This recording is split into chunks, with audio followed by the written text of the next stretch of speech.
नमस्कार, मैं हूं राहुल सिन्हा। सत्ता के सभी न्यूज मित्रों का स्वागत है। सत्ता की शुरुआत में सत्ते पे सत्ता, यानी 7 खबरें और दिलचस्प जानकारियां। सत्ता में आज बात करेंगे अनंतनाग में सुरक्षा बलों की कार्रवाई की, जहां घने जंगल, ऊंचे ऊंचे पहाड़ और गहरी खाइयों के बीच ऑपरेशन चल रहा है। 4 दिनों से 1000 जवान आतंकवादियों की तलाश कर रहे हैं। खास बात यह कि यहां हेरॉन ड्रोन फुल एक्शन में है, जो बड़े बड़े दुश्मनों को खत्म करने में माहिर है। पाकिस्तान की कंगाली अब जगजाहिर हो चुकी है। बड़ी बड़ी बातें करने वाले पाकिस्तान के पास अब अपने राजनयिकों को वेतन देने के लिए भी पैसे नहीं बचे हैं। 3 देशों में 4 महीने से राजनयिकों को पैसे नहीं दिए गए हैं। पाकिस्तान की इस इंटरनेशनल फजीहत पर हमने सत्ता की एक स्पेशल कुंजी तैयार की है। एक तरफ पाकिस्तान कंगाल हो रहा है, तो दूसरी तरफ चीन के लड़ाकू विमानों को कबाड़ बताया जा रहा है। J-20 विमान को लेकर यह दावा अमेरिका ने किया है। यह वही J-20 है जिसको चीन अपना सबसे घातक लड़ाकू विमान बताता है। इसके अलावा एक हैरान करने वाली खबर है। जरा सोचिए, क्या एक चूहे को पकड़ने में 41,000 रुपए खर्च हो सकते हैं? उत्तरी रेलवे के लखनऊ डिवीजन के बारे में ऐसा ही खुलासा हुआ है। ये कब हुआ, कैसे हुआ, इसकी पूरी कहानी आपको दिखाएंगे। निपा वायरस केरल में धीरे धीरे घातक रूप धारण कर रहा है। अब तक 2 लोगों की जान ले चुका है।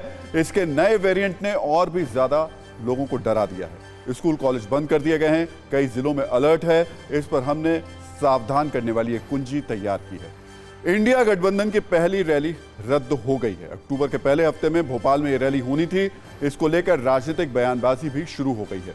बीजेपी कटाक्ष कर रही है। वहीं आम आदमी पार्टी का कहना है कि इंडिया गठबंधन सिर्फ लोकसभा के लिए है। सत्ता के न्यूज मित्रों को एक अहम जानकारी भी दे दें। कल पीएम मोदी दिल्ली के द्वारका में यशो भूमि का उद्घाटन करेंगे। इसे 5,400 करोड़ रुपए की लागत से तैयार किया गया है। सत्ता में आज हम आपको यशो भूमि के अंदर लेकर चलेंगे और उसकी भव्यता के दर्शन कराएंगे। तो सत्ता में पहले बात करते हैं आतंकवाद के खिलाफ चल रही सबसे बड़ी कार्रवाई की। जम्मू कश्मीर के अनंतनाग में 4 जवानों के शहीद होने के बाद सुरक्षा बल फुल एक्शन में है। अनंतनाग के घने जंगलों में पिछले 4 दिनों से ऑपरेशन चल रहा है। घात लगाकर पीछे से हमला करने वाले आतंकी घिर चुके हैं। अब वो अपनी जान बचाने के लिए रास्ता ढूंढ रहे हैं। लेकिन भारतीय सुरक्षा बलों ने यह सुनिश्चित कर दिया है कि आतंकवादियों को जो भी रास्ता मिले वो सिर्फ मौत का रास्ता हो।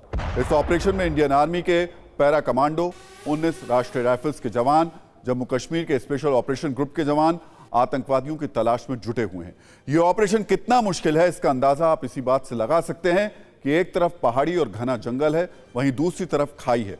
बताया जा रहा है कि आतंकवादी पहाड़ी की चोटी पर छिपे हुए हैं। ऐसे हालात में हिंदुस्तान के 2 वायुवीरों की चर्चा सबसे ज्यादा हो रही है। एक है इजराइल के लिए गए, तो जो लिया गया है वो हेरॉन ड्रोन है, जो आसमान से टारगेट को लॉक करता है, सेकंड्स में ट्रैक करते हुए दुश्मन को ये खत्म कर देता है। दूसरा है वरुण ड्रोन, जो इंसान को लेकर उड़ने वाले देश का पहला ड्रोन है। जम्मू कश्मीर के अनंतनाग में आतंकी पहाड़ की ऊंची चोटियों पर छिपे हैं। ऐसे में इसकी चर्चा हर तरफ हो रही है, क्योंकि ये घने जंगल और ऊंचाई पर ऑपरेशन में बेहद कारगर साबित होते हैं। आज हम सत्ता में इन दोनों वायुवीरों की बात करेंगे और बताएंगे कि कैसे अनंतनाग में आतंकवादियों को मिटाने का कार्यक्रम जो है वो बहुत ही तसल्ली से चल रहा है। पहले बात करते हैं हेरॉन ड्रोन की, जो इस वक्त जम्मू कश्मीर में आतंकवादियों पर कहर बनकर गिर रहा है। आतंकवादियों में यही डर है कि पता नहीं किस वक्त किस दिशा से यह ड्रोन उड़ता हुआ जाएगा और पल भर में उन्हें खत्म कर देगा। इस डर की वजह से इसकी अचूक ताकत है। आपको बताते हैं ये ड्रोन कितना विध्वंसक है। हेरॉन ड्रोन 250 किलोग्राम तक हथियार लेकर उड़ सकता है। यह लेजर गाइडेड बम से लैस होता है। इसके अलावा एंटी टैंक गाइडेड मिसाइल से भी यह लैस होता है। यह 35,000 फीट की ऊंचाई तक उड़ सकता है। उड़ने के बाद 36 घंटे तक हवा में रह सकता है। किसी भी मौसम में यह उड़ान भरकर दुश्मन को तबाह कर सकता है। थर्मोग्राफिक कैमरे की मदद से अंधेरे में भी टारगेट को खोज लेता है। इसमें इंटेलिजेंस सिस्टम समेत कई तरीके के रडार सिस्टम भी लगे होते हैं। एंटी जैमिंग तकनीक से भी यह लैस होता है। कुछ सेकंड की न्यूज रील में देखिए कैसे यह ड्रोन जम्मू कश्मीर में आतंक पर प्रहार कर रहा है।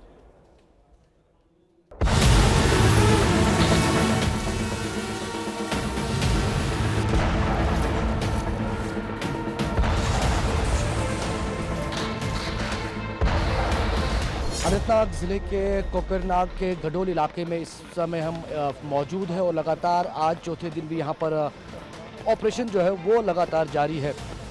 आप देख सकते हैं कि सुरक्षा बलों ने जो कॉर्डन है वो एक्सटेंड किया है, यानी कि और ज़्यादा जो है कॉर्डन को अब बाहर कर दिया गया है।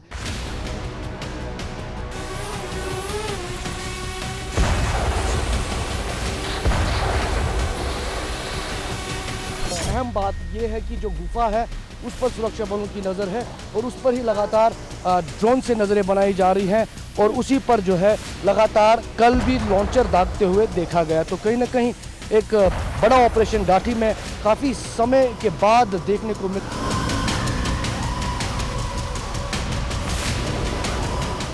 तमाम आधुनिक हथियार खासतौर पर यूबीजीएल से लेकर लॉन्चर्स का इस्तेमाल इस ऑपरेशन को करने में लगाया गया।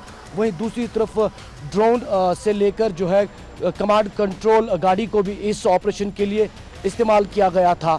लेकिन फ़िलहाल चौथे दिन भी ये ऑपरेशन लगातार जारी है। जम्मू कश्मीर पुलिस के एडीजीपी ने ये स्पष्ट किया कि 2 से 3 आतंकी इस जगह पर मौजूद है। ये एक स्पेशल इनपुट के आधार पर ऑपरेशन किया गया था।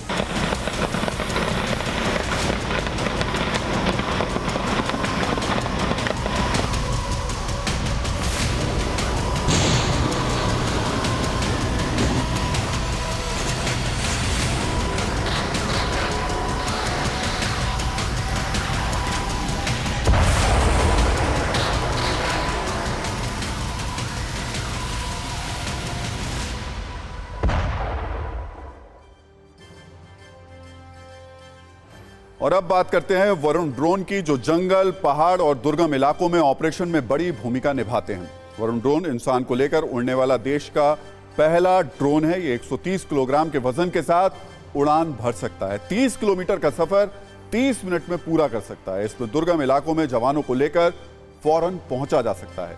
हवा में तकनीकी खराबी के बाद भी सुरक्षित लैंडिंग करने में सक्षम है। इसमें पैराशूट होता है जो इमरजेंसी के दौरान अपने आप खुल जाता है। दूर के इलाकों में भारी वजन वाले हथियार भेजने में इसका इस्तेमाल होता है। आतंकवादियों के खिलाफ ऑपरेशन में गेम चेंजर का काम करता है। मेक इन इंडिया के तहत इसे बनाया गया है। भारत में बने इस ड्रोन की डिमांड दुनिया के दूसरे देशों में भी है। कई अफ्रीकन देश वरुण ड्रोन को खरीदने की इच्छा जता चुके हैं। वरुण ड्रोन की ताकत वाली 2 मिनट की न्यूज़ रील देखिए और समझिए ये कैसे बड़े ऑपरेशन में गेम चेंजर साबित हो सकता है।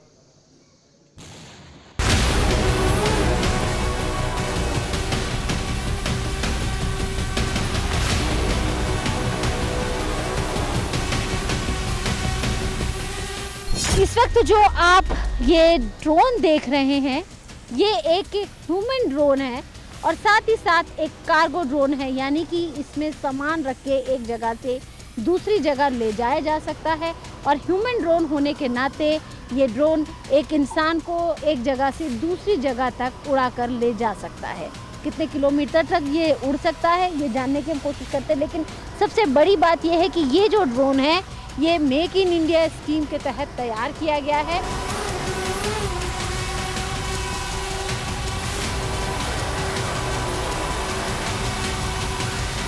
इसकी मैक्सिमम रेंज जो है वो 25 किलोमीटर है। ये बेसिकली कैजुअलिटी इवैक्यूएशन के लिए ड्रोन बनाया गया है। 25 किलोमीटर तक आप इसका रेंज और 35 मिनट का इसका एंड्योरेंस है। हाँ। अच्छा, तो आप इसको लगेज पर्पस के लिए भी यूज जिस चीज़ के लिए हमने इसको दिखाया था यहाँ पे आर्मी में 100 kg ऑफ पेलोड कैपेसिटी इसका है।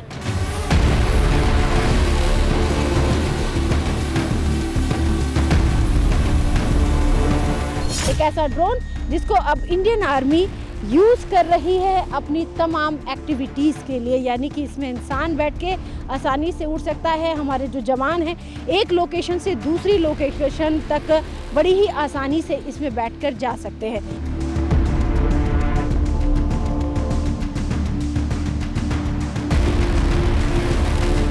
इंडियन नेवी के साथ हम ऑलरेडी काम कर रहे हैं। उन्हीं के साथ इसका वरुणा ड्रोन का निर्माण हुआ, जिसमें इसका उपयोग होता है एक चलते हुए जहाज़ से दूसरे चलते हुए जहाज़ में कार्गो ट्रांसफ़र करने के लिए और मेडिकल इवैक्यूएशन के लिए। ऑलरेडी उनके साथ हम काम कर रहे हैं। आर्मी के साथ हम बातचीत में हैं कि ये हाई एल्टीट्यूड एरिया में और लो एल्टीट्यूड एरियाज़ में इसका यूटिलाइजेशन हो।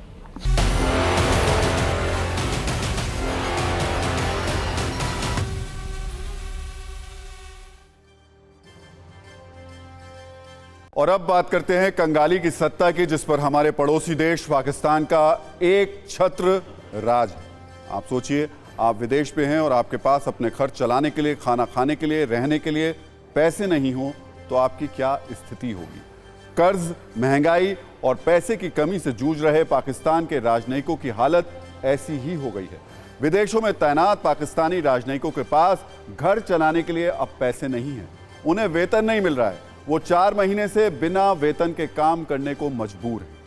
पाकिस्तान सरकार वॉशिंगटन, हांगकांग और सिंगापुर में तैनात पाकिस्तानी राजनयिकों को 4 महीने से यानी जून से वेतन नहीं दे पाई है और ये बता दिया गया है कि सितंबर महीने का भी वेतन उन्हें नहीं दिया जाएगा। वेतन नहीं देने के पीछे कारण बताया गया है कि पाकिस्तान में विदेशी मुद्रा भंडार की कमी है, यानी आसान भाषा में समझिए कि खजाना खाली है और विदेश में तैनात राजनयिकों का वेतन डॉलर में दिया जाता है। इसलिए पाकिस्तानी वित्त मंत्रालय अपने राजनयिकों को वेतन नहीं दे पा रहा है। अब इन पाकिस्तानी राजनयिकों के सामने समस्या यह है कि ये लाहौर में तो रह नहीं रहे कि किसी तरीके से काम चला लेंगे। ये वॉशिंगटन, हांगकांग और सिंगापुर जैसे अत्यधिक महंगे शहरों में पोस्टेड है। वेतन नहीं मिलने से पाकिस्तानी राजनयिकों की दिक्कतें बढ़ती चली जा रही हैं। बच्चों के फीस भरने के भी पैसे अब इनके पास नहीं बचे हैं। स्कूलों ने फीस नहीं भरने पर परीक्षा में नहीं बैठने देने की बात तक कह दी है। कुछ पाकिस्तानी अधिकारी तो वेतन नहीं मिलने पर नौकरी छोड़ने का आवेदन कर चुके हैं। वैसे पाकिस्तान की कार्यवाहक सरकार ने राजनयिकों के वेतन से संबंधित मामलों को देखने के लिए एक कमेटी का गठन कर दिया। सोचिए कि किसी देश के लिए यह कितनी शर्मनाक बात है कि आपके वो राजनयिक जो विदेश में देश को रिप्रेजेंट करे, उनके पास अपने बच्चों को पढ़ाने के लिए पैसा ना हो, फीस भरने के लिए पैसा ना हो, स्कूल से नाम कटने का डर हो।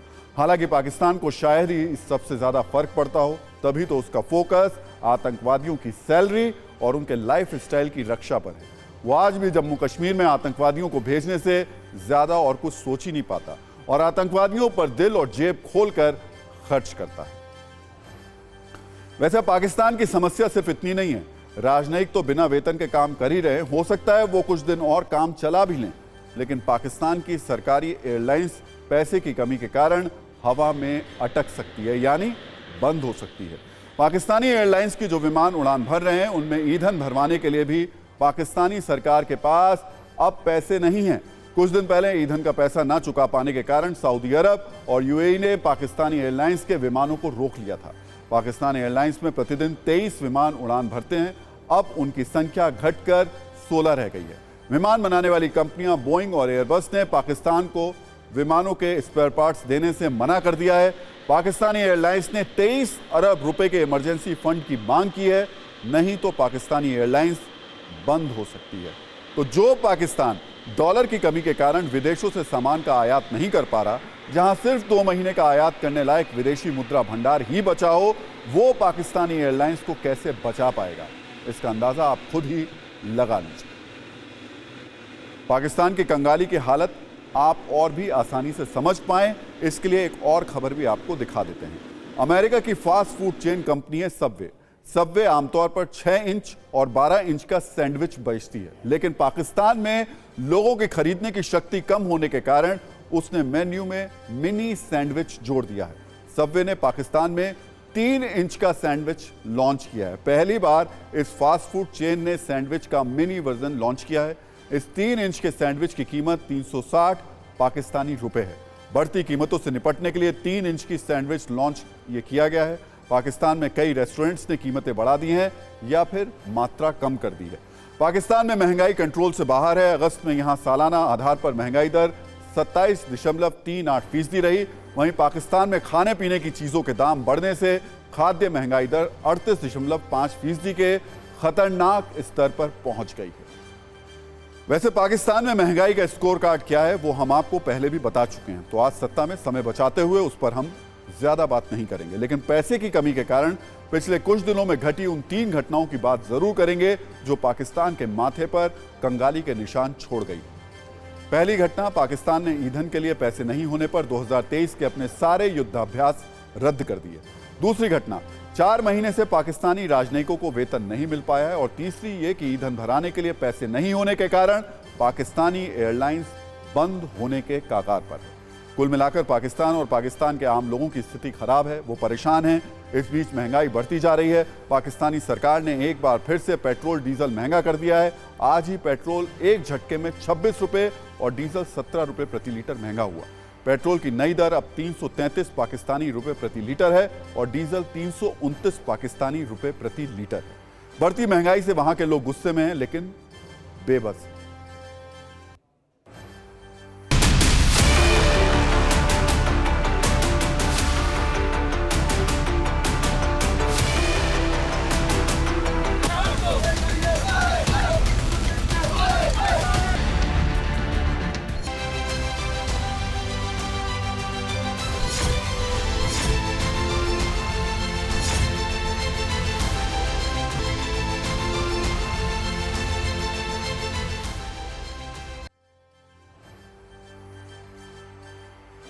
तो पाकिस्तान की बात हो ही रही है तो अब उसके खास दोस्त चीन की बात भी कर लेते हैं, जिसकी पोल अब लगातार खुलती जा रही है।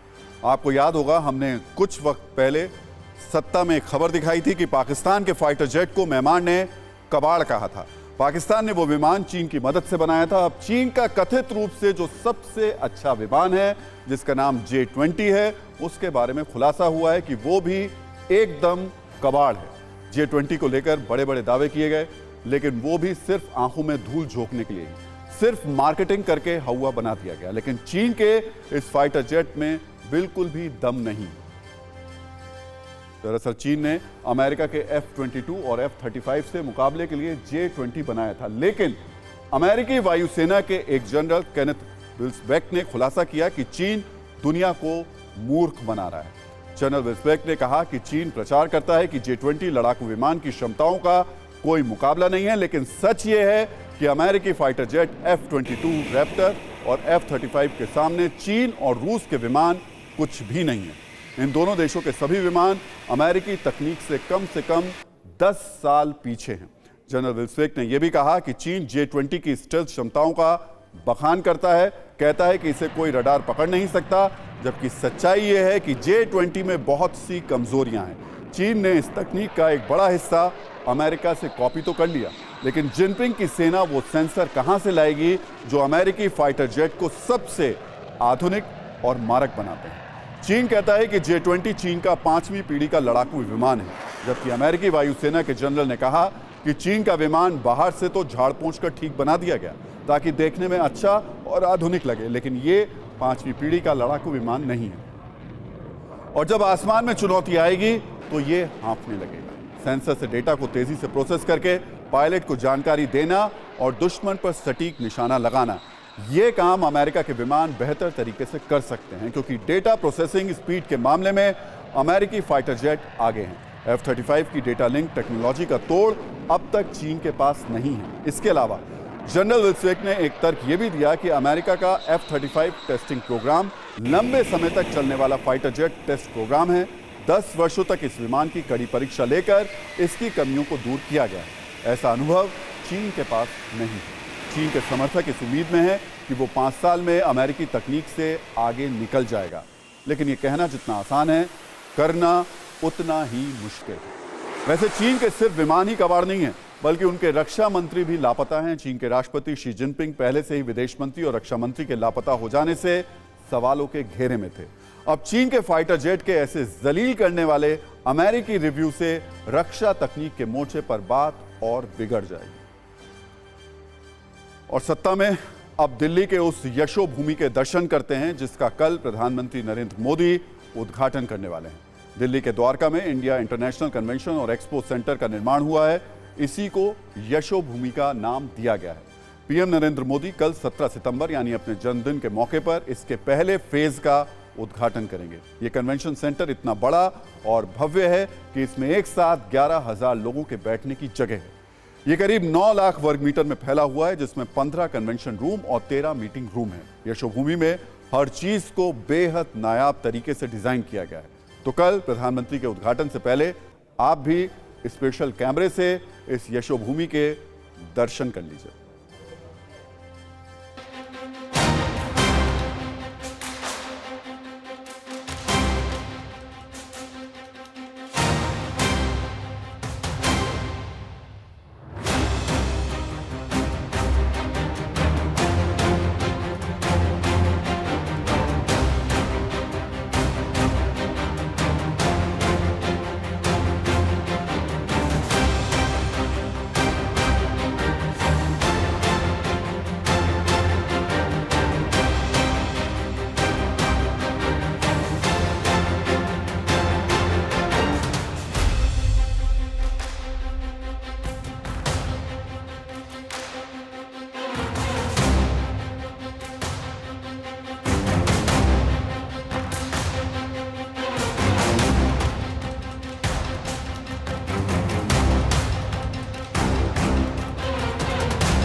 और अब सत्ता में एक ऐसी खबर जो जितनी ज्यादा चौंकाने वाली है उतनी ही दिलचस्प भी है।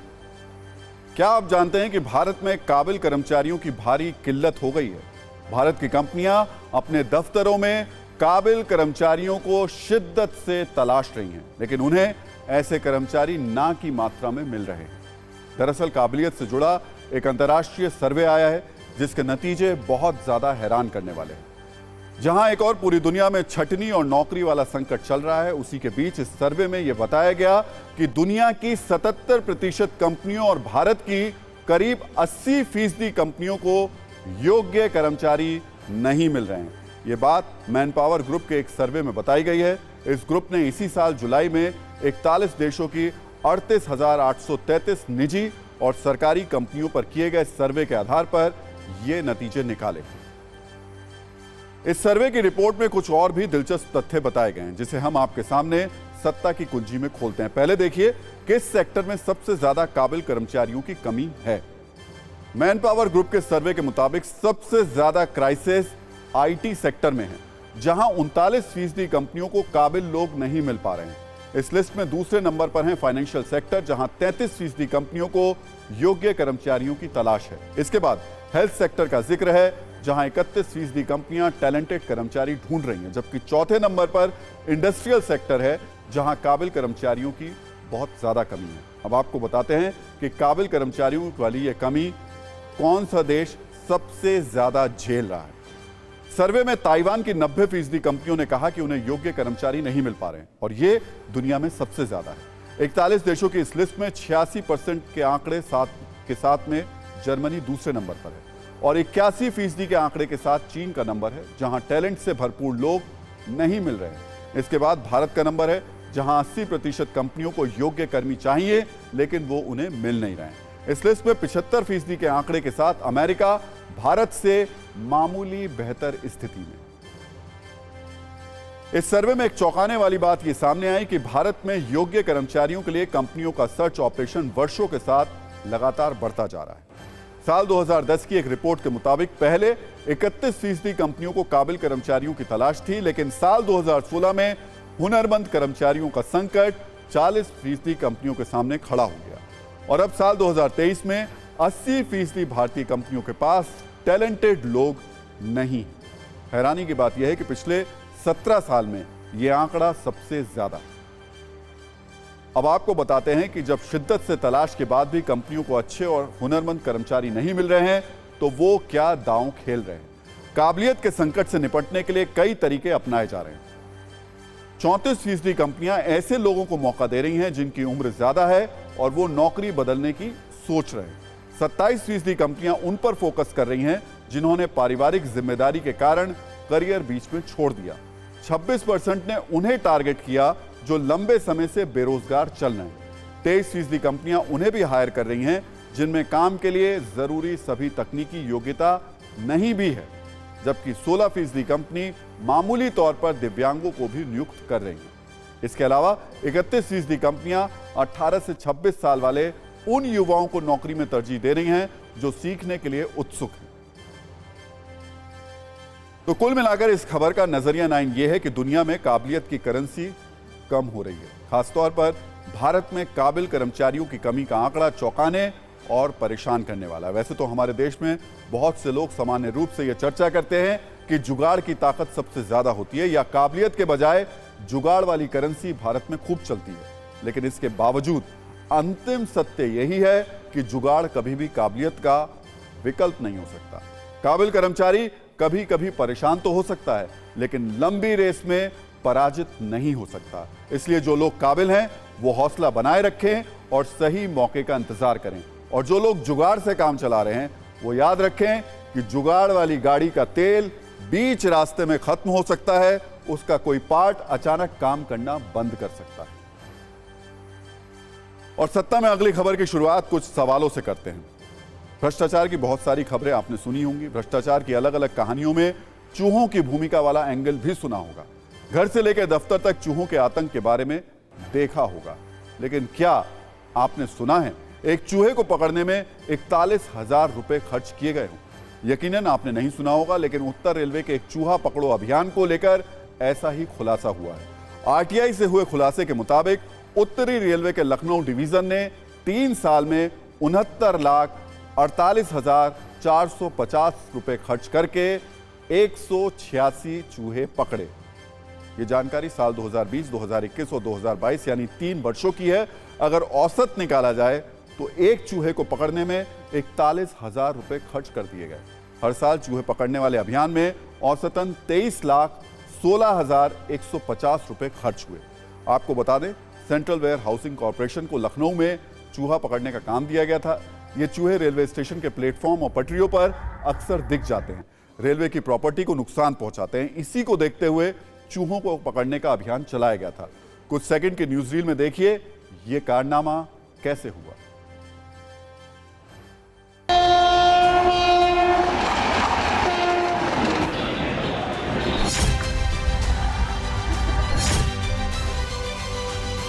आरटीआई से बड़ा खुलासा हुआ है कि नॉर्दर्न रेलवे में 168 चूहों को पकड़ने के लिए 3 साल में 69 लाख रुपए खर्च किए गए हैं। इस समय हम आपको रेलवे स्टेशन में लेके आ गए हैं कोच में, जहां पर चूहों को किस तरीके से पकड़ा जाता है, किस तरीके से इसका जो पूरा काम होता है वो हम आपको दिखाएंगे डेमो करके।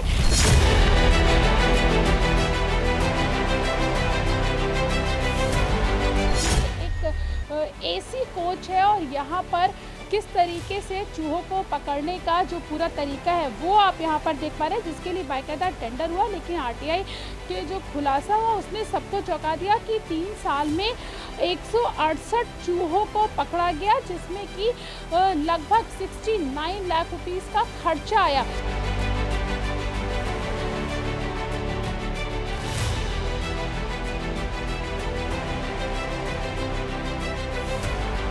जो बाहर हम लोग करते हैं, पीटी एरिया में करते हैं, तो उसके लिए केक आता है चूहों का, उनको होल में डाल के उनको होल को बंद कर देते हैं।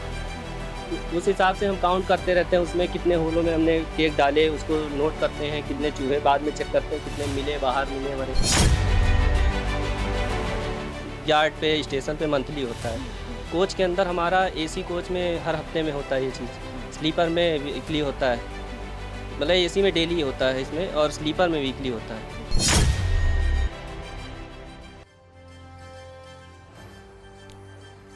सत्ता में अब बात करते हैं कोरोना से भी कई गुना खतरनाक उस वायरस की जिसने भारत में सबको थोड़ा चिंतित कर दिया है। हम बात कर रहे हैं निपा वायरस की, जो केरल में तेजी से फैल रहा है। केरल के कोझिकोड में निपा वायरस से 2 लोगों की मौत हो चुकी है, जबकि इस संक्रमण के 6 मामलों की पुष्टि भी हो चुकी है। निपा वायरस के संक्रमण का शिकार होने वालों में 9 वर्ष का एक बच्चा भी शामिल है। निपा के बढ़ते खतरे को देखते हुए कोझिकोड में सारी शिक्षण संस्थाओं को 24 सितंबर तक बंद कर दिया गया है और संक्रमितों के संपर्क में जो लोग आए हैं उनकी जांच भी कराई जा रही है। बताया जा रहा है कि ऐसे 1000 से ज्यादा लोगों की सूची तैयार की गई है जो संक्रमित लोगों के संपर्क में आए थे। निपा वायरस को लेकर केंद्रीय स्वास्थ्य मंत्रालय ने केरल में एक स्पेशल टीम भेजी है। केंद्र से लेकर राज्य सरकार तक बेहद सावधानी बरती जा रही है और ऐसा करना जरूरी भी है, क्योंकि निपा का जो वेरिएंट इस बार केरल में मिला है वो है इसका बांग्लादेशी वेरिएंट। इसके बारे में सबसे खतरनाक बात यह है कि यह इंसान से इंसान में फैलता है, यानी संक्रमित व्यक्ति के संपर्क में आने वाला व्यक्ति भी संक्रमित हो सकता है। साथ ही इस वेरिएंट की मृत्यु दर भी ज्यादा है, जो कि 40 से 60% के बीच है, यानी इससे मौत की आशंका ज्यादा रहती है। निपा वायरस कितना खतरनाक है ये बताकर हमारा जो हम बता रहे हैं उसका मकसद आपको डराना या दहशत पैदा करना नहीं है, बल्कि आपको सावधान करना है। इसलिए हमने आपके लिए निपा वायरस के खतरे पर यह आपातकालीन कुंजी तैयार की। भारत या दुनिया के लिए निपा वायरस नया नहीं है। इस वायरस का पता सबसे पहले 1998 में मलेशिया के कम्पंग सुंगाई निपाह में चला था, इसलिए ही इसका नाम निपाह वायरस पड़ा। यह वायरस सुअर के जरिए फैला था। भारत में निपाह वायरस के संक्रमण के मामले 2018 में सामने आए थे, तब इससे संक्रमित होने वाले 23 में से 21 लोगों की मौत हो गई थी। इसलिए निपाह के संक्रमण की खबर ने चिंता बढ़ा दी है, क्योंकि अभी तक निपाह वायरस की कोई वैक्सीन नहीं है। हालांकि इस बारे में एक सकारात्मक जानकारी यह भी है कि भारत वैक्सीन की दिशा में लगातार काम कर रहा है। आईसीएमआर के मुताबिक ऐसी कोशिश की जा रही है कि ऐसा वायरल संक्रमण फैलने के लिए 100 दिन के अंदर उसकी वैक्सीन को तैयार कर लिया जाए। ऐसे संक्रमण में निपाह भी शामिल है। इस बारे में आईसीएमआर के महानिदेशक डॉक्टर राजीव बहल की बात भी आपको ध्यान से सुन लेनी चाहिए। It took us about 10 months to develop COVID vaccine. The aim, global aim now, and India's aim as well, is to do it in less than 100 days. That's the goal. Many companies have been very interested in helping ICMR.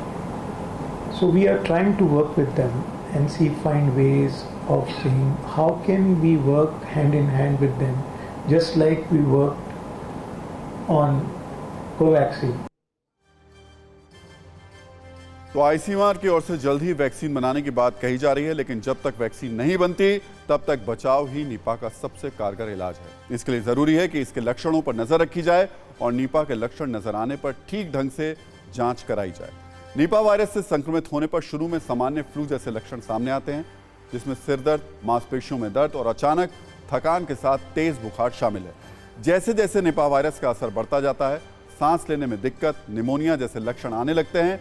Centre for disease control and prevention के मुताबिक Nipah virus का infection encephalitis से जुड़ा हुआ है, जिसमें दिमाग को नुकसान होता है। साथ ही नर्वस सिस्टम से जुड़ी दूसरी दिक्कतें भी सामने आ सकती हैं। जैसा कि हमने पहले भी बताया था आपको कि इसमें सावधानी बरतने की जरूरत है। मेडिकल एक्सपर्ट्स आमतौर पर वही सावधानियां बरतने को कह रहे हैं जो कोरोना वायरस के समय थी। ओह, तो देखिए सत्ता में आज का टाइम खत्म हो गया, लेकिन अपने सभी न्यूज़ मित्रों से हमारी न्यूज़ रिक्वेस्ट है कि वो सत्ता की न्यूज़ रील्स को ज़्यादा से ज़्यादा शेयर करें और अपने सुझाव हमें व्हाट्सएप जरूर करें।